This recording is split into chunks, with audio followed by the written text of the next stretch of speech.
Sementara itu, pemirsa, Wakil Wali Kota Bitung Hengky Honandar dipercayakan menjadi Inspektur Upacara pada Hari Perhubungan Nasional pada tahun 2022.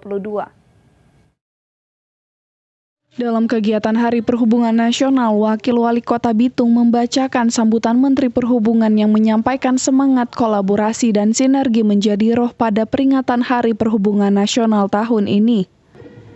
Ia pun mengajak kolaborasi yang lebih baik lagi untuk memajukan transportasi Indonesia di masa mendatang. Sambutan dari Menteri Perhubungan, kami merasa itu paling baik untuk kita harus terapkan.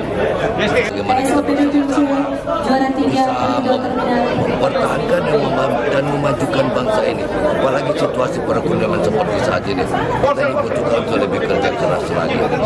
Ya, harapan kami juga seperti itu. Marilah kita bekerja keras bersama-sama, baik kita mampu melewati keadaan yang seperti sekarang ini. Demikian.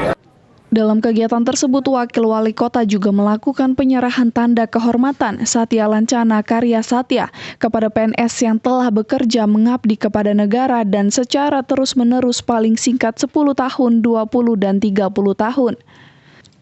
Serta dilakukan juga penyerahan tas kecil dan life jacket kepada 4 orang pemilik kapal perahu.